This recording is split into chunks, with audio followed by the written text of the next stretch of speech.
ఆవిర్భవంతో అత్ర అనువర్ణ్యతే అభీక్ష్ణం విశ్వాత్మా భగవాన్ హరి. ఆ భగవంతుడు ఆయన లీలా మానుష విగ్రహుడు కదా, ఆయన చేసేటువంటి లీలలు తెలివయ్యా. నేను మరణిస్తా అని మనస్సులో అజ్ఞాన బుద్ధితో కూర్చుంటే ఆ మరణిస్తాననేటువంటి మానసిక చింతనే మనిషిని చంపేస్తుంది. చింతాజ్వరో మనుష్యాణం, దేని గురించి కూడా ఎక్కువగా ఆలోచించకుండా ఆ విషయాన్ని మర్చిపోమని చెప్పి త్వంతు రాజన్ మరిష్యేతి పశుబుద్ధిమిమాం జహి. ఆ చచ్చిపోతానని మనసులో ఆలోచన రావడమే అదొక పశుబుద్ధి. కాబట్టి ఆ జ్ఞానాన్ని విడిచిపెట్టు. 7 రోజులు అయిపోయింది, ఇవాళ 7వ రోజు అని చెప్పి భయపడుతూ ఉంటే ఎలా అవుతుంది? కాబట్టి నజాత ప్రాగభూతోద్య దేహవత్వం ననంక్షసి. కాబట్టి ఈ ఆత్మ ఒక దేహాన్ని నుంచి ఇంకో దేహానికి పోతుంది. ఇంతకుముందే మనం చెప్పుకున్నాం, నత్వేవాహం జాతునాసం నత్వం న ఇమే జనాధిపాహ అని కృష్ణ పరమాత్మ భగవద్గీతలో చెబుతాడు. నిన్న మొన్నటి జన్మలలో ఈ రాజులు కాదు, ఈ అర్జునుడు నువ్వు కాదు, ఈ కృష్ణుడు నేను కాదు, మనం ఎవరమో ఇక్కడ వచ్చి పుట్టాం, ఈ విధంగా ఇలా బంధువులు అయినాం అంతే తప్ప నత్వేవాహం జాతునాసం నత్వం న ఇమే జనాధిపాహ. ఈ ఎదురుగా యుద్ధభూమిలో వెళ్ళబడే రాజులందరూ కూడా పూర్వజన్మలో వీళ్ళు కాదు. నచైవ న భవిష్యామహ. మళ్ళీ వచ్చే జన్మలో మళ్ళీ నువ్వు అర్జునుడు నేను కృష్ణుడు పుడతామా అది కూడా కాదు, తప్పే. కాబట్టి అంతవంత ఇమే దేహ, ఈ దేహాలన్నీ కూడా అంతమైపోయేటివే. అందరి దేహాలు పోతాయి, వాళ్ళది ముందు వాళ్ళది వెనకాల పోతాయి, నదిలో కట్టె పుల్లలు కలిసినట్టు కలుస్తాయి, విడిపోతాయి. ఎవరి నిస్థానం వస్తే వాడు అక్కడ దిగిపోతుంటారు. మనం పొద్దునే చెప్పుకున్నాం, రైల్లో వెళ్తున్నప్పుడు ఎవరి స్టేషన్ వస్తే వాడు అక్కడ దిగిపోతాడు. కాబట్టి దాని గురించి పెద్దగా బాధపడదయ్యా. 5 అవస్థలు ఉంటాయి. బాల్య కుమార యౌవన వార్ధక్యావస్థ అయిపోయిన తర్వాత మృత్యు అనేటువంటిది ఒక 5వ అవస్థ. ఇది 5వ అవస్థ అనుకుంటే ఇక దీనికి పంచత్వం గత అంటారు. అందుకని 5వ అవస్థలోకి వెళ్ళిపోయినాడు. ఆ విషయంగా మనం కనుక అనుకుంటే మృత్యువు వెంటాడుతూ ఉంటుంది కనుక దానికి మనం చిక్కినప్పుడు అది మనం ఎత్తుకుపోతుంది. కాబట్టి దాని గురించి నువ్వు చింతించకు అని చెప్పి గట్టిగా శుక్రబ్రహ్మ పరీక్షిత్ మహారాజుకు కోపంగా చెప్తూ ఉన్నాడు. నభవిష్యసి భూత్వాతం పుత్రపౌత్రాది రూపవాన్ బీజాంకురవద్దేహాదేహే వ్యతిరిక్తో యథా అనలహ. కర్ర నుండి పుత్రపౌత్రాది రూపాల్లో ఉత్పన్నమైనటువంటిది ఏదైతే మున్ముందు ఈ అగ్ని కర్ర నుండి సర్వదా వేరుగానే ఉంటుంది. అగ్నిలో మీ కర్రలో చూసి అగ్గి కలవడదు, కానీ అగ్గి పెట్టిన తర్వాత ప్రతి కర్ర కూడా ఇది అవుతుంది. మరి 2 కర్రలు గట్టిగా రాపిడి చేస్తే అగ్గి వెళ్తున్నది కదా, అది ఉంటే ఉట్టిగా ఎందుకు మంటదు అంటే ఇగో ఇలాగ కర్ర యొక్క ఉత్పత్తి వినాశాలకు కూడా అతీతమైనటువంటిదయ్యా. అలాగే నీవు కూడా శరీరాదులు కొంటే అతీతుడిని నేను, ఈ శరీరం వేరు నా ఆత్మ వేరు అని చెప్పి మనసులో నీకు నువ్వే దిటోపరుచుకొని కూర్చోమని చెప్తున్నాడు. స్వప్నే యథా శిరచ్ఛేదం పంచత్వాత్మన స్వయం యస్మాత్ పశ్యతి దేహస్య అత ఆత్మాఖ్యజో అమరహ. జీవుడు స్వప్నంలో కలగంట వాడి తలకాయ నరికేసినట్టుగా కల వస్తుంది. మర్నాడు పొద్దున్నే చూసి అయ్యో నాకు కల వచ్చింది అని చెప్పి అనుకుంటాడు తప్ప నిజంగానే పోయింది అని చెప్పేసి వాడు ఏడువడు. వాడిని చూసి మిగతా ఇంట్లో వాళ్ళందరూ కూడా ఏడువరు కదా. అగో స్వప్నం లాంటిది ఈ జన్మ కూడా. ఆత్మద్రష్ట, శరీరం ఒక దృశ్యంగా భావించమంటున్నాడు. నిన్న మనం చెప్పుకున్నదే చెప్తున్నాడు. యత్ స్వప్నే అన్నమశ్నాతి న ప్రాతరధిగమ్యతే. రాత్రి స్వప్నంలో అన్నం తిన్నట్టుగా కల వస్తే మర్నాడు పొద్దున చెయ్యికంతా కూడా అంట్లు ఉండవు కదా. కాబట్టి స్వప్నంలో చూసామన్నట్టుగా మనం ఎలా అనుకుంటాం, ఈ ప్రపంచం అంతా కూడా ఒక కలగానే ఉంటుంది. ఘటం పలిగిపోయినప్పుడు ఘటంలోది ఆకాశ ఘటే భిన్నే యథా ఆకాశ ఆకాశస్యాద్యథా పురా ఏవం దేహే మృతే జీవ బ్రహ్మ సంపద్యతే పునః. కుండలో ఖాళీ స్థలం ఉంటుంది, బయటంతా ఖాళీ స్థలం ఉన్నది. ఈ కుండ వలకంగానే ఈ ఖాళీ స్థలం అంతా పెద్ద ఖాళీ స్థలంలో వెళ్ళి కలుస్తుంది. అగో ఆ విధంగానే ఘటాకాశం ఆకాశంలో స్థూలాకాశంలో సూక్ష్మాకాశం కలిగినట్లుగా మన లోపల ఉన్నటువంటి ఎప్పుడూ చనిపోయినటువంటి అవినాశి అయినటువంటిది ఈ ఆత్మ ఏదైతే ఉంటుందో అది మాత్రం మళ్ళీ వెళ్ళి నజాయతే మ్రియతే వా కదాచిత్ నాయం భూత్వా భవితావా నభూయః అజో నిత్య శాశ్వతోయం పురాణ నహన్యతే హన్యమానే శరీరే. ఈ ఆత్మ అనేటువంటిది హన్యమానమైన శరీరంలో ఉంటూ కూడా అది చావదు, అది మాత్రం నిత్యంగా ఉంటుంది. అలాంటి ఆత్మ వెళ్ళి ఆ పరమాత్మలో వెళ్ళి కలుస్తుంది. ఎలాగైతే తామరాకు పైన ఉన్న నీటి గుట్టు మళ్ళీ నీళ్లలో కలిసిపోయిందో అని ఉదాహరణగా చెప్తూ ఉన్నాడు. మనసృజతి వైదేహాన్ గుణాన్ కర్మాణి చ మనః తన్మన సృజతే మాయా తతో జీవస్య సంస్కృతి.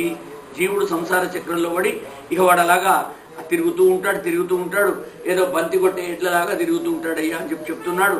స్నేహాధిష్టాన వర్త్యగ్ని సంయోగో యావదీయతే తతో దీపస్య దీపత్వం ఏవం దేహతతో భవేత్.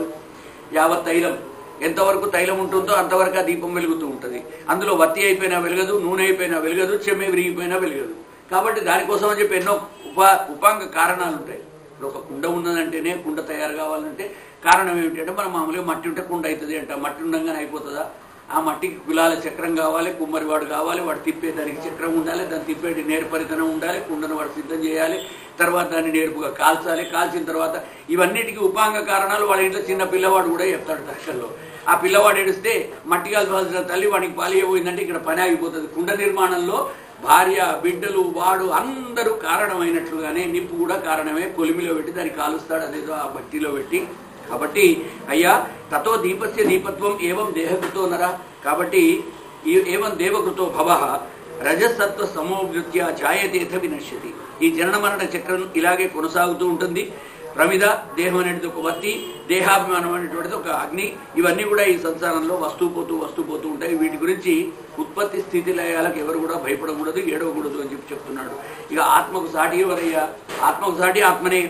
అది చనిపోతుందని మీకు తెలిసినప్పుడు ఇక దాని గురించి విచారించడం తప్పు అని చెప్పి నత్రాత్మ స్వయం జ్యోతిర్ యో వ్యక్త వ్యక్త యో పరః ఆకాశ ఇవ చాధార ధ్రువో అనంతో అపమస్తతః. ఆకాశం వలె అన్నిటికీ ఆధారమైనటువంటిది అదే నిత్యం, నిశ్చలం, అనంతం. వాస్తవంగా ఆత్మకు సాటి ఎవరు అంటే ఆత్మనే. అయితే మనం మొదటి నాడే చెప్పుకున్నాం, పరమాత్మ ఏక ఏవ జీవస్తు ప్రతి శరీరం భిన్న. అనేక జీవాలలో ఈ ఆత్మ శరీరంలో భిన్న భిన్నంగా ఉంటుంది, కానీ ఆ పరమాత్మ అనేటువంటి స్థూలాత్మ ఒకటి అక్కడ పైన ఉంటుంది.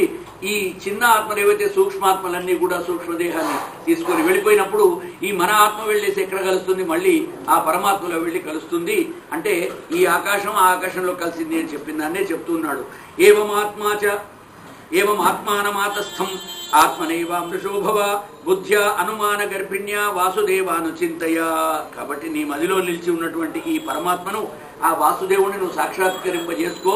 నీ హృదయకోరంలో ఆ కమలంలో బుద్ధితో ఆ భగవంతుడు నీకు లోపల బుద్ధ్యా అనుమాన గర్భిణ్యా, లోపల్లో కడుపులో దేవుడు ఉన్నాడని చెప్పి నువ్వు ఒక్కసారి అనుకో.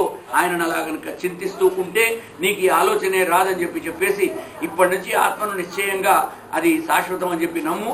ఈ శరీరం నశించిపోయేదని చెప్పి విశ్వసించు అని చెప్పి చివరగా ఆయన సందేశం ఇస్తున్నాడు.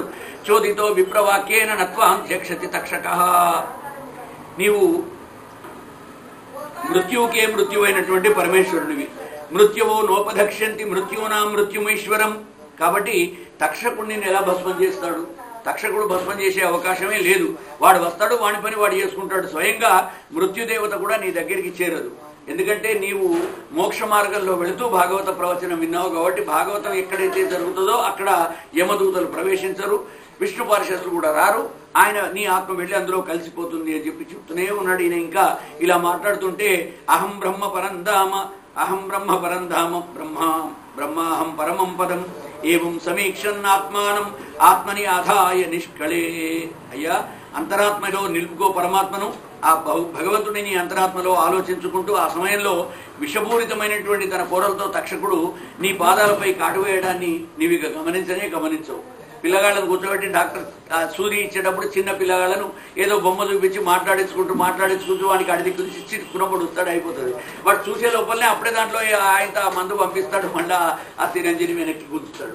ఇగో ఇలాగా భగవంతుడు ఆయన ఆజ్ఞ అయితే నీకు అసలు ప్రాణం పోతున్న విషయం కూడా నీకు తెలియదయ్యా అని చెప్పి చెప్తూ ఉన్నాడు. ఇక దశంతం తక్షకం పాదే లేలిహానం విషాననైః నద్రక్షసి శరీరం చ విశ్వం చ పృథగాత్మనః. ఈ విశ్వాన్ని, నీ శరీరాన్ని, ఆ తక్షకుడిని వేరువేరుగా చూడకుండా అన్నిటినీ ఒకటే ఆత్మగా కనుక చూస్తే దశంతం తక్షకం కాటు వేసే తక్షకుడు, లేలిహానం విషాననైః వాడి యొక్క పడగ అవన్నీ విషం వచ్చి నేను కొడుతున్నట్టుగా నీ చిత్తం కనుక భగవంతుని యందు ఆయత్తమైతే నీకు ఏమీ తెలియకుండా తక్షకుడు వస్తాడు, వాడి పని వాడు చేసుకుని వెళ్ళిపోతాడు. నీ పని నీదేమిటి? నీ మోక్ష మార్గంలో నువ్వు వెళ్ళాలనుకున్నావు, నీకు మోక్షం సిద్ధిస్తుంది. ఏతత్తే కథితంతాత యథాత్మ పృష్టవాన్ నృప హరిర్విశ్వాత్మనశ్చేష్టాం కిం భూయ శ్రోతుమిచ్చసి. ఆ పరీక్ష మహారాజా, నాయన ఇంకా విశ్వాత్మకుడైనటువంటి భగవంతుని యొక్క లీలను గురించి నీవు అడిగిన విషయాలన్నిటి కూడా నేను ఎన్నో విషయాలు వివరించాను. ఆత్మకు మాత్రం చావు ఉండదు అని చెప్పాను. ఇంకా కూడా నీవేమైనా వినదలుచుకున్నావా? ఏమైనా అనుమానం ఉంటే అడగమని చెప్పి అడుగుతున్నాడు. పరీక్షిత్ మహారాజు పరమగతిని పొందడానికి జయమేజయుడు సర్పయాగం చేయడం ఇవన్నీ కూడా తర్వాత అధ్యాయంలో చెబుతాడు. సూతుడు అంటూ ఉన్నాడు, అయ్యా ఏతన్నిశమ్య మునినా అభీతం పరీక్షిత్ వ్యాసాత్మజేన నిఖిలాత్మదృశా సమేన తత్పాదమూలముపసృత్య నతేన మూర్ధన బద్ధాంజలిస్తదమిహ తమిదమహన విష్ణురాతః. పరీక్షిత్తు అడగమని చెప్పి శుకుడు అడగగానే ఆ శుకబ్రహ్మ యొక్క 2 పాదాలను తాకాడు. ఆ మహాత్ముని యొక్క ఉపదేశాన్ని సావధానంగా విన్నటువంటి వాడు పరీక్షిత్ మహర్షి యొక్క పాదాలకు సవినయంగా నమస్కరించి శిరస నమస్కరించి అంజలి ఘటించాడు. అంజలి అంటే 2 చేతులతోటి నమస్కరించడం. ఇలా విన్నవిస్తూ ఉన్నాడు పరీక్షిత్ మహారాజా. రాజోవాచ సిద్ధోస్మి అనుగృహీతోస్మి. సిద్ధోస్మి, ఏ శుకమహర్షి, ఆద్యంతములు లేనటువంటి నిత్యస్వరూపుడైన భగవంతుడిని నా ముందర సాక్షాత్కరింపజేశావు. నా హృదయంలో, నా కళ్ళల్లో, నా చెవులలో అంతా కూడా విష్ణు స్మరణే వినిపిస్తూ ఉన్నది. అలాంటప్పుడు ఆ నాపై గల అనుగ్రహంతో మీరు అద్భుతాలైనటువంటి శ్రీహరి గాథలన్నీ కూడా నాకు వినిపించారు. ఎన్నో లీలలన్నీ కూడా విన్నాను. ఈ లోకంలోని ప్రాణులందరూ కూడా స్వార్థాన్ని, పరమార్థాన్ని ఎరగకుండా అజ్ఞానులైపోతున్నారు. మీరు వినిపించినటువంటి ఈ ఆత్మానాత్మ వివేకాన్ని, బ్రహ్మజ్ఞానాన్ని విన్న తర్వాత నేను ధన్యుణ్ణి అయిపోయినాను. ఇంకా నానా విధాలైనటువంటి దుఃఖాల గురించి కూడా మీరు చెప్పారు. ఆ దుఃఖ దావానల జ్వాలలో మసిలిపోతూ కాలిపోతున్నటువంటి మానవులకి ఇలాంటివి చెవున ఎలా పడతాయి? కాబట్టి వాత్సల్య సౌశీల్య గుణాలకు నిధి అయినటువంటి భగవంతుణ్ణి అలా దుఃఖితులపై ఆయన ఆగ్రహించడు, అనుగ్రహిస్తాడు. కాబట్టి ఆయన అనుగ్రహాన్ని చూపడం కూడా ఒక ఆశ్చర్యమే. కాబట్టి మహాత్ములకు అది సహజ లక్షణం. గొప్పవాళ్ళు ఎంతటి కష్టాల్లో ఉన్నా సరే ఇతరులకు కష్టాన్ని కలిగించకుండా దాన్ని సహిస్తూ ఉంటారు. దాన్ని మనం షాక్ అబ్జర్వర్ అంటాం. బండి మీద పోతున్నప్పుడు షాక్స్ ఉంటాయి. అది గుత్తల్లో పడ్డప్పుడు మనకు దెబ్బ తాకకుండా ఆ స్ప్రింగ్ దగ్గరికి దూరమై మనం రక్షించడానికి అది చేస్తుంది. భగవంతుడు ఎక్కడ ఉన్నా సరే మీలాంటి ఋషులను పంపిస్తాడు.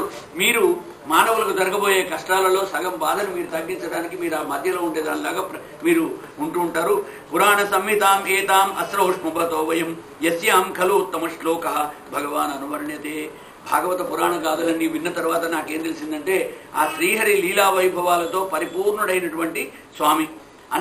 అందరికంటే ఎక్కువగా పూజనీయమైన వస్తువు ఏదైనా ఉంది అంటే ఆ శ్రీహరి మాత్రమే.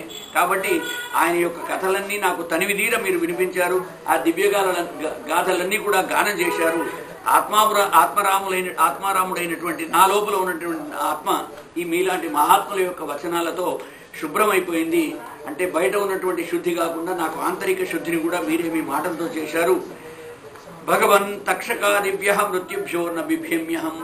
ఏ భగవన్ శుకమహర్షి తక్షకేభ్య న బిభేమి. నాకు తక్షకుడు వస్తాడో ఎవడో అది వాసుకి చంపుతాడో నాకు ఆ పాములతో నాకేమీ భయం లేదు.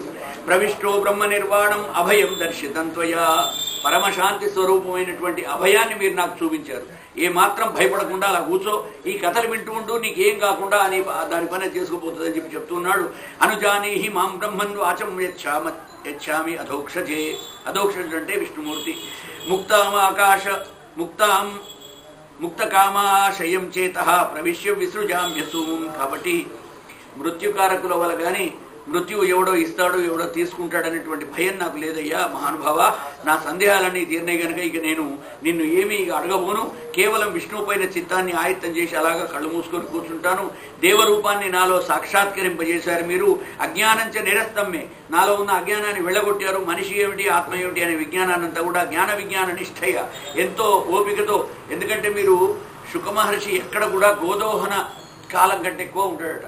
గోదోహనం అంటే ఆవు పాలు వెతికితే ఎంత సమయం పడుతుందో అంత సమయం ఒక చోట కూర్చోడు. అలా కూర్చొని మనిషి 7 రోజులు నా ముందర కూర్చొని మీరు ఇంత గొప్పగా నాకు ఆత్మానాత్మ వివేకాన్ని అంతా కూడా నేర్పించారు. బ్రహ్మజ్ఞానాన్నే కాకుండా ఆత్మజ్ఞానాన్ని కూడా చెప్పారయ్యా. భవతా దర్శితం క్షేమం పరం భగవత పదం. ఆ భగవంతుడి యొక్క పరమ పదం. పరమ అంటే శ్రేష్టమైనటువంటి, పదం అంటే స్థానం. ఆ శ్రేష్టమైన స్థానాన్ని, వైకుంఠాన్ని నాకు చూపించావయ్యా అంటూ ఆ శుకుణ్ణి ఆ రాజు భక్తి శ్రద్ధలతోటి చాలా గొప్పగా ఆరాధిస్తున్నాడు, పూజిస్తూ ఉన్నాడు. ఇక శుకుడు వెళ్ళడానికి సిద్ధమవుతున్నాడు. ఇంకా నేను ఇక్కడ అయిపోయింది, ఇక్కడ వచ్చిన పని అయిపోయింది, నీకు ఇక 7వ రోజు కూడా సమాప్తమైంది. ఇత్యుక్తస్థం అనుజ్ఞాప్య భగవాన్ బాదరాయణి. బాదరాయణుడు అంటే వ్యాసుడు, బాదరాయణి అంటే ఆయన కుమారుడైనటువంటి ఈ శుకబ్రహ్మ భిక్షువులతో, ఇక మహాత్ములైనటువంటి తన తోటి భిక్షువులతో కూడా అక్కడి నుండి ఆయన మెల్లగా అందరినీ తీసుకొని పోదాం పండి స్వాములందరితో కూడా ఆ శుకబ్రహ్మ జగామ భిక్షు విశాఖం నరదేవేన పూజిత. నరదేవుడు అంటే పరీక్షిత్ మహారాజు. ఆయనతో పూజింపబడ్డటువంటి అన్ని రకాల పూజలు అందుకొని ఆయనకు ఆశీస్సులు అందించి పరీక్షితపి రాజర్షి ఆత్మానం తన లోపల పరమాత్మను దర్శించుకుంటూ సమాధాయ పరం దద్యా వస్పంద అసుర్యథాతరుహు. ఏ విధంగా సమాధి స్థితిలోకి వెళ్ళిపోయినాడు. ఏ విధంగా అయితే ఒక వృక్షం వలె నిశ్చలంగా స్తంభించిపోయి ఉన్నాడు, కదలకుండా అలా కాండంలాగా వృక్షం యొక్క స్థాణువులాగా చెట్టులాగా నిశ్చలంగా అయిపోయినాడు. ప్రాక్కూలే బర్హిషి ఆసీన బర్హిలు అంటే దర్భలు, ప్రాంగుఖ పూర్వాభిముఖంగా దర్భలు వేసి, మనం కూడా కార్యక్రమాలు ఏదైనా చేసినప్పుడు దర్భల కొసలు మాత్రం తూర్పు దిక్కు కొసలు వేయండి అంటుంటారు. పూర్వాగ్ర కుషాహ అని మనకు వస్తూ ఉంటుంది శాస్త్రంలో. పూర్వం అంటే తూర్పు దిక్కు, తూర్పు దిక్కుకు అగ్రాలు, దాని యొక్క కొసలు పెట్టి మనం వేయాలి. అలాగా ప్రాక్కూలే ఆ గంగా నదీ తీరంలోకి వెళ్ళిపోయి గంగా తీరంలో తూర్పు కొసలుగా వేసిన దర్భాసనాన్ని పెట్టుకొని ఉదన్ముఖుడై ఉత్తరాభిముఖంగా కొసలు తూర్పు వైపునై ఉత్తరం వైపు ముఖం చేశాడు. సమాధాయ పరం దధ్యావస్పందా సూర్యథాతరుహు ప్రాక్కూలే బరిశ్యాసీన గంగాకూల ఉదంముఖ బ్రహ్మభూతో మహాయోగి నిస్సంగశ్చిన్న సంశయ. ఎలాంటి సంశయాలు నాకు లేవయ్యా, నా బిభేమ్యహం నాస్తి సంశయ, నేనేం భయపడతలేను, నాకేం సందేహాలు లేవని చెప్పి ఆయన వెళ్ళిపోతుంటే ఆయన కాళ్ళకు నమస్కరించాడు. తక్షక ప్రాహితో విప్రాహ క్రుద్ధేన ద్విజసూనునా. ఈ విధంగా అక్కడ శృంగి కోపంతో పరీక్షిత్తును శపించి ఉన్నాడు కాబట్టి ఇక సర్పరాజైనటువంటి తక్షకుడు ఆ శమీకుని కొడుకు శృంగి, ఆయననే ఈ శాపం ఇచ్చాడు, 7 రోజుల్లో నువ్వు మరణిస్తావని.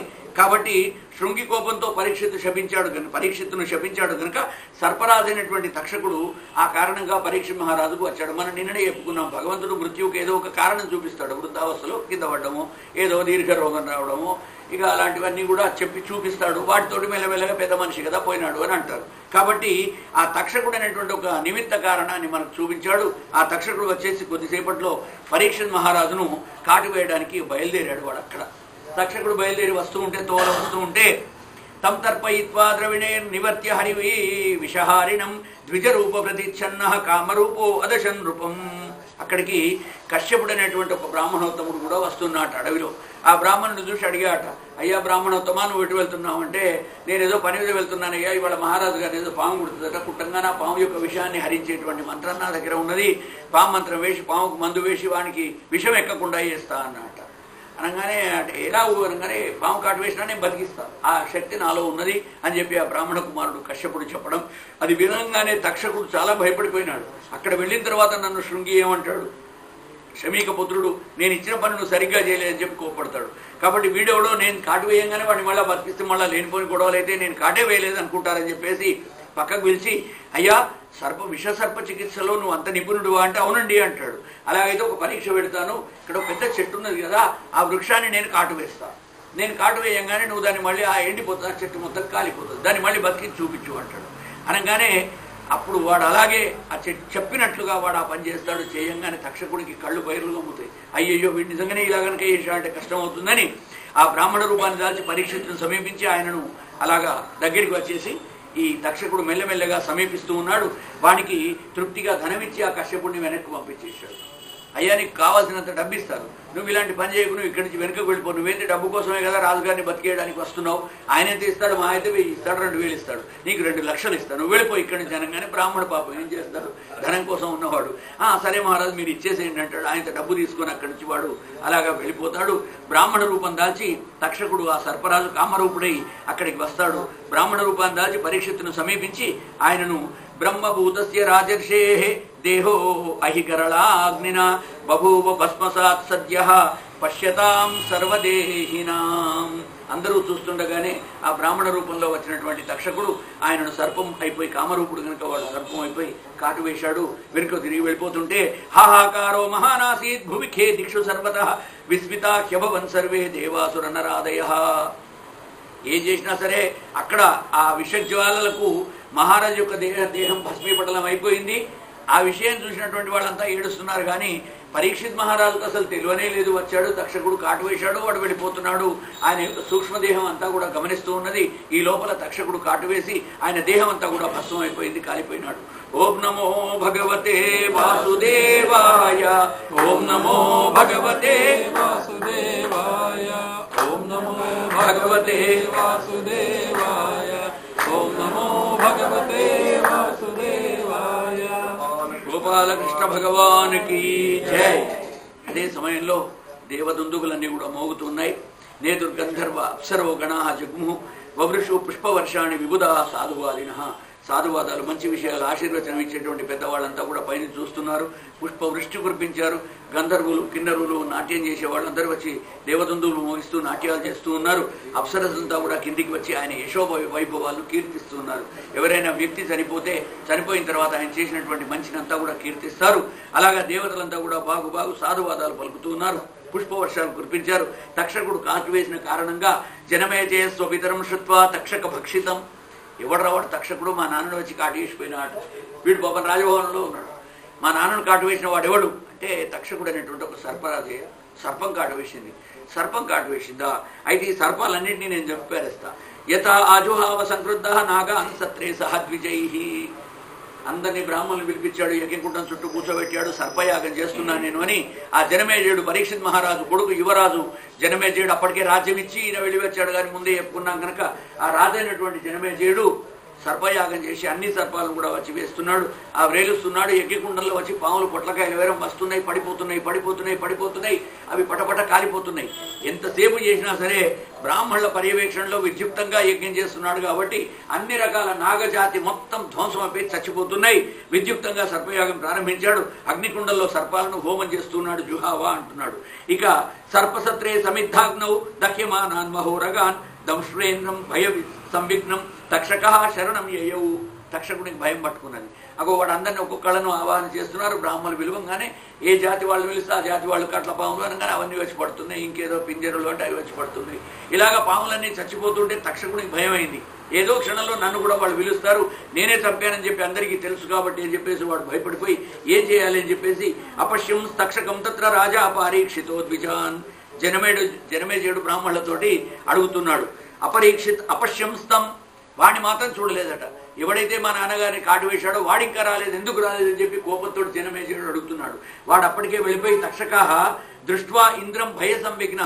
ఇంద్రుడి దగ్గరికి వెళ్ళి రెండు చేతులు జోడించి అయ్యా నన్ను రక్షించు అని దేవతల రాజైన దేవేంద్రుడి దగ్గరికి పోయి నమస్కరించాడు.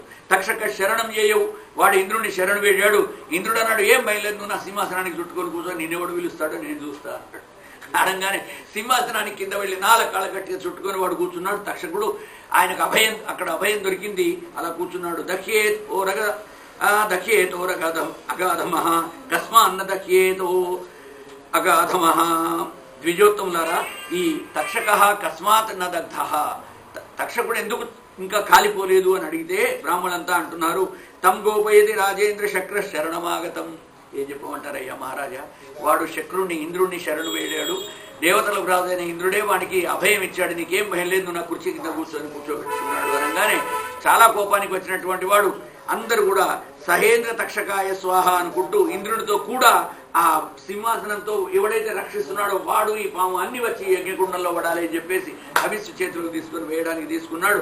తేన సంస్తంభిత సర్ప తస్మా అన్నాగ్నౌ పతత్యసౌ. అందుకనే పడట్లేదు అనగానే పారీక్షిత ఇది శ్రుత్వా ప్రాహర్త్విజ ఉదారధీ సహేంద్ర తక్షకో విప్రా నాగ్నౌ కిమిది పాత్యతే. ఓ ద్విజులరా, అగ్నికుండంలో ఇంద్రునితో సహా తక్షకుడిని వేసి పడేసేయండి. అలా చేయకూడదా? చేయొచ్చు కదా, మీరెందుకు మంత్రం చెప్పరు అని వాళ్ళని అడుగుతుంటే తచ్చుత్వా అజహుర్విప్రాహ సహేంద్రం తక్షకం మఖే తక్షకాశు పతత్స్వేహ సహేంద్రేణ మరుత్వత సహేంద్ర తక్షకాయ స్వాహ అనగానే అక్కడ ఇంద్రుని పీఠంతో సహా కదిలిపోయి తక్షకుడు వస్తూ ఉన్నాడు తోవులోకి. ఇది బ్రహ్మోదితాక్షేపై స్థానాదింద్ర ప్రచాలిత బభూవ సంభ్రాంతమతి సవిమాన సతక్షక. ఈ విధంగా మంత్రాలన్నీ పఠింపగానే ఇంద్రుడు ఆసీనుడై ఉన్నటువంటి విమానం, అంటే ఆయన దేని మీద అయితే కూర్చున్నాడో అదే విమానంగా తక్షకుడితో సహా కదిలింపబడ్డది, పెగిలించి వేయబడింది. అలా కంపమానమైంది. విమానాన్ని చూసినటువంటి తక్షకుడితో కూడి ఆకాశంలో అగ్నికుండంలో పడిపోతుండని చూచి ఆంగీరసపుత్రుడైనటువంటి బృహస్పతి గారు జనమేజయునితో ఇలా అంటున్నట, అయ్యా ఇది తప్పు, ఒక పాము చేసిందని చెప్పేసి ఇలా పాములన్నింటినీ మీరు చంపడం మొదటి తప్పు. రెండవది తక్షకుడు అనేటువంటి వాడు అమృతపానం చేశాడు, వాడు అమృతం తాగాడు. మీరు చంపుదామనుకున్నా సరే వాడు చావడు, అగ్నిలో వేసినా సరే వాడు బ్రతుకుతాడు. వాడొక భృత్యుడు, వానికి ఎవరు వాడిని ఆజ్ఞాపించారో వాడి తప్పు అవుతుంది. కానీ సేవకుడిని మనం ఈ పని చేయమంటాం, వాడికి ఛాయ్ గ్లాస్ చేయనగానే వాడు తీశాడు. నువ్వు ఎందుకు ముట్టుకున్నావు దీని అని వేరే వాడు వచ్చి వాడిని తిడితే ఎలాగండి? వాడి తప్పే ఉన్నది, ఎవరో యజమాని చెప్తేనే కదా వాడు చేశాడు. తంపతంతం విమానైన సహ తక్షకమంబరాత్ విలోక్య అంగిరస ప్రాహ రాజానం తం బృహస్పతి. ఇక జనమేజయుడితో అంటున్నాడు, జనమేజయ మహారాజా, నైషత్వయ మనుష్యేంద్ర వధమర్హతి సర్పరాట్. ఈ సర్పరాజును మాత్రం ఆంగిరసుని కొడుకైన బృహస్పతితోడు చెప్తున్నాడు, అయ్యా ఈ వదమర్హతి సర్పరాట్, ఆయన నువ్వు చంపలేవయ్యా, ఎందుకంటే అనేన పీతం అమృతో అయం అజరామరహ, అనేన అమృతం పీతం, వీడి ద్వారా అమృతం తాగబడింది కాబట్టి సహా అజరామరహ, అతను అజరుడు అమరుడు. జర అంటే ముసల్తనం, వాడికి వృద్ధాప్యం రాదు, వాడు మనిషి, వాడు చావడు, వాడు ఈ తక్షకుడు చనిపోడు.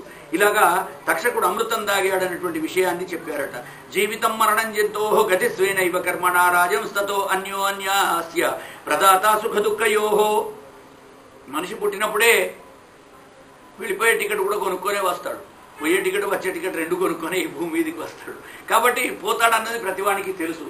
జననం ఎప్పుడైతే అవుతుందో మరణానికి కూడా తిథి నిశ్చయించబడి ఉంటుంది. కాబట్టి జీవితం మరణం జంతోహో గతి స్వేనైవ కర్మణ, వాడి కర్మగతులను బట్టి వానికి జీవితంలో మరణం కానీ జీవితం కానీ ఉంటుంది. ఎన్నాళ్ళు మంచి సుకర్మలు చేస్తే వాడు జీవించి ఉంటాడు. ఆ సమయం వచ్చినప్పుడు వాడికి దుర్గతి వచ్చినప్పుడు వాడు వెళ్ళిపోతాడండి. కాబట్టి మరణం గురించి ఎవరు ఆశ్చర్యపడకూడదు. రాజంసతో అన్యో నాణ్యస్య ప్రదాత సుఖ దుఃఖయో, సుఖ దుఃఖాలను ఎవరిస్తారు? దేవుడు ఇస్తున్నాడు, మనకు సుఖం ఇచ్చాడు అని చెప్పి అనుకోవడం తప్పే, దేవుడు కష్టం ఇచ్చాడు అని అనుకోవడం కూడా తప్పే. నకోపి సుఖస్య దుఃఖస్య నకోపి దాత, సుఖాన్ని దుఃఖాన్ని ఇచ్చే దాత ఎవడు ఉండడట. ఎవరు చేస్తారంటే ఇదంతా కూడా వృథాభిమాన, మనం చేసుకునే అభిమానమే తప్ప మనం చేసుకున్న పాపాన్ని బట్టి మనకు దుఃఖం వస్తుంది, పుణ్యాన్ని బట్టి సుఖం వస్తుంది, అంతే తప్ప భగవంతుడు మనకు సుఖాన్ని ఇవ్వడు, దుఃఖాన్ని ఇవ్వడు. మనం ఏం చేస్తే దానికి తగ్గట్టుగా ఫలితం మాత్రం ఇస్తాడు అని చెప్పి సర్పచోరాగ్ని విద్యుద్భ్య క్షుత్రుభ్య వ్యాధి భిర్నృప పంచత్వం రుచ్యతే జంతు భక్త ఆరబ్ధ కర్మవతు. కాబట్టి అయ్యా మానవులకు సుఖ దుఃఖాలన్నీ కూడా వాళ్ళ కర్మలతోటే సంప్రాప్తిస్తూ ఉంటాయి. ఇక సర్ప చోర అగ్ని విద్యుద్భ్య, సర్పాలంటే పాములు, చోరాలంటే దొంగలు, అగ్ని అంటే నిప్పు, అలాగే విద్యుద్భ్య విద్యుత్ అంటే ఈ ఆకాశం నుంచి పడేటువంటి పిడుగుపాట్లు, ఈ విద్యుత్తు, వీటి అన్నిటి వల్ల కూడా, ఇంకా క్షుత్రుభ్యాం ఆకలి దప్పులు, ఇంకా తర్వాత వ్యాధిభి, వ్యాధులు అంటే రోగాలు, ఇవన్నిటితోటి కూడా పంచత్వం రుచ్యతే. ఈ జంతువు అంటే ఈ మనిషి అనేటువంటి వాడు, సంస్కృతంలో మనుషులను కూడా జంతువు అనే పదం ఉన్నది. దేవీం వాచం అజనయంత దేవాస్తాం విశ్వరూప పశవో వదంతి. అందరు కూడా మనమంతా కూడా పశుతుల్యులమే అని చెప్పి వేదం చెప్తూ ఉంటుంది. కాబట్టి ఆ దేవీ వాక్కును మాట్లాడే వాళ్ళందరూ కూడా మరి బహురూపాల్లో జన్మిస్తూ ఉంటారు. వాళ్ళందరూ కూడా ఈ మాటలు మాట్లాడతారని సంస్కృత భాష గురించి చెప్తూ దేవీం వాచం అజనయంత దేవాహ, దేవీ వాక్ అంటే దేవవాణి సంస్కృత భాష. దేవీం వాచం అజనయంత దేవాహ తాం విశ్వరూపాహ పశవో వదంతి. ఈ ప్రపంచమంతా వ్యాప్తులైనటువంటి ప్రాణులందరూ కూడా ఆ భాషలు మాట్లాడుతూ ఉంటారు. అంతే తప్ప వీళ్ళంతా కూడా పశువులే అని చెప్పి భగవంతుని భాషలో అందరం కూడా పశువులమే. అందుకనే ప్రియవాక్య ప్రధానైన సర్వే దుష్యంతి జంతవ. మీరు ప్రియంగా మాట్లాడితే ఈ జంతువులందరూ సంతోషపడతారని చెప్పి ఒక చోట శాస్త్రంలో కూడా చెప్తాడు. కాబట్టి మనుషులను జంతువులు అనడం అక్కడ కావ్యాల్లో అలవాటే. అలాగా ఈ రోగాలతోటి, సర్పాలతోటి, అగ్నితోటి, విద్యుత్తుతోటి, పిడుగుపాట్లతోటి, ఆకలి దప్పులతోటి, అలాగే వ్యాధులతోటి పంచత్వాన్ని పొందుతారు. పంచత్వం అంటే 5వ అవస్థ. మనం ఇప్పుడే చెప్పుకున్నాం. 4 అవస్థలు అంటే బాల్య, కౌమార, యవ్వన, వార్ధక్యాలు 4. 5వది ఏమిటి? మృత్యువు. కాబట్టి పంచత్వం పొందాడు అంటే 5వ అవస్థలోకి వెళ్ళిపోయినాడు, చనిపోతాడు. జంతుర్భక్త ఆరబ్ధ కర్మవతు, వాడి ఆరబ్ధ కర్మలు, ప్రారబ్ధ కర్మలు, ఇంతకుముందు చేసినటువంటి పాప పుణ్యాలను బట్టి వాడికి మృత్యువు వస్తుంటుంది. ఒకవేళ మంచివాడైతే అనాయాసైన మరణం వస్తుంది, వినా దైన్యంగా జీవనం గడుస్తుంది. కాబట్టి భగవంతుని మనం ఎప్పుడు గుళ్ళో పోయినప్పుడు ఏమని ప్రార్థించాలి? అనాయాసైన మరణం, వినా దైన్యైన జీవనం, దేహాంతే తవసాయుజ్యం దేహిమే మధుసూదన. లేకపోతే ఏ దేవుడైతే పరమేశ్వర, ఏనైతే ఆయనను మనం ప్రార్థించుకోవాలి. అక్కడికి పోయినప్పుడు ప్రార్థించాలంటున్నాడు. కాబట్టి ఈ జనుల మరణాలకు నిమిత్త కారణం ఏదో ఒకటి దేవుడు చూపిస్తాడు తప్ప ఆయన మనను ఈ దీంతోటే చస్తావని చెప్పి చెప్పడు. వీడు చేసుకున్న మంచిని చెడును బట్టే ఉంటుంది అని. సర్ప అనాగసోదగ్ధ జనైర్దిష్టం హి భుజ్యతే. ఈ హోమాన్ని ఇక నిలిపేయండి, ఎందుకంటే సర్పజాతులైనటువంటివి అవసరం. సర్పాలు లేకపోతే ఈ భూమి మీద సమతౌల్యత ఉండదు. ఎందుకంటే ప్రాణికోటిలో ఒకదాన్ని ఒకటి భుజించడం అనేటువంటిది అది అలవాటుగా ఉన్నది. కాబట్టి ఈ ఆహార చక్రం ఏదైతే ఫుడ్ సైకిల్ ఉంటుందో దాంట్లో ఒక జాతి కనుక నశించిపోయిందంటే తర్వాత వాళ్ళకి చాలా కష్టమవుతుంది. కొన్ని జాతులు విపరీతంగా పెరిగిపోతాయి, కొన్ని అంతరించిపోతాయి. కాబట్టి మనం ప్రకృతిని దేన్ని శాసించడానికి లేదయ్యా.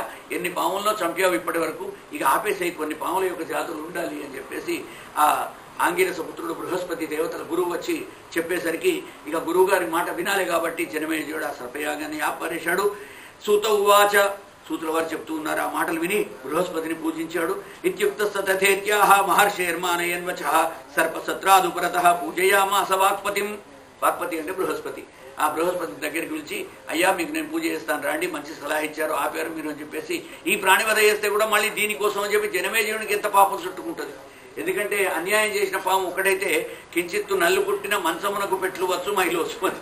ఒక్క నల్లి కుట్టగానే మనం మంచాన్నంతా కూడా వేసి దబా దబా దుడ్డు కట్టేందుకని వెనకటి కొట్టేది. నవారు మంచాలు ఉన్నప్పుడు ఎండలో వేసి దాని మీద ఏదో పిడికలు పెట్టి అందులోకి రాగానే అవన్నీ తీసుకుపోయి కావుని పున్నామని ఆడు పిడికలు అక్కడ తీసుకుపోయి మొత్తుడు కిరోసిన్ వేసుడు వాటి సందులలో ఆ నల్లులను చంపడం కోసం ఎంత కష్టపడేదో అలాగే ఇప్పుడు దోమలు తయారైంది. ఓ బేగాన్ని పట్టుకొని అది ఒక్క దోమ నిన్ను కుట్టగానే మొత్తం ఇంట్లో ఎక్కడ దోమలు లేకుండా వాటి అన్నిటి కూడా మనం చంపిపారేస్తాం, స్ప్రే చేస్తాం.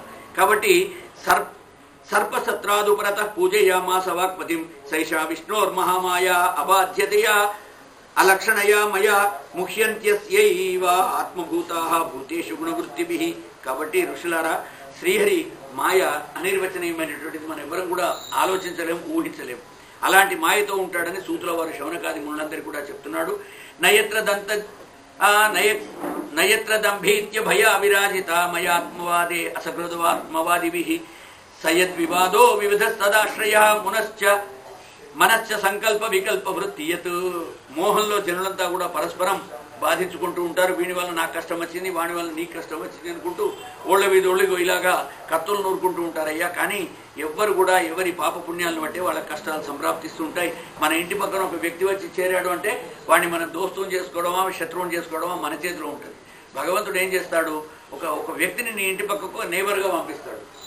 ఆ నేబర్ను మీరు మిత్రుడా శత్రువా చేసుకోవడం మన చేతిలోనే ఉంటుంది తప్ప దేవుడు నీకో శత్రువుని పంపడు, దేవుడు నీ దగ్గరికో మిత్రుడిని పంపడు. కాబట్టి భగవంతుని కర్తవ్యం ఏమిటి, నీ ఇల్లు ఖాళీ లేకుండా నీ పక్కకో నేస్తాన్ని పంపిస్తాడు. వాటితో మన శత్రుత్వం పెట్టుకోవడం, మిత్రుత్వం మన చేతిలో ఉంటుంది అని ఆంగ్ల భాషలో చెప్తూ ఉంటారు. ముముక్షువు మనశీలుడైనటువంటి పురుషుడు అన్నిటినీ పరిత్యజించుకుంటూ నేతి ఇది కాదు అనుకుంటూ నిషేధిస్తూ ఇక అసంభవమైనటువంటి విష్ణువు దగ్గరికి వచ్చేవాడు మాత్రం పరమపదాన్ని పొందాడు. ఇది నిజంగా నాకు కావాల్సింది అని చెప్పి పొందాలి అంటూ చెప్తూ ఉన్నాడు సూతుల వారు. ఇక ఏతదధిగచ్చంతి విష్ణువర్యత్ పరమం పదం.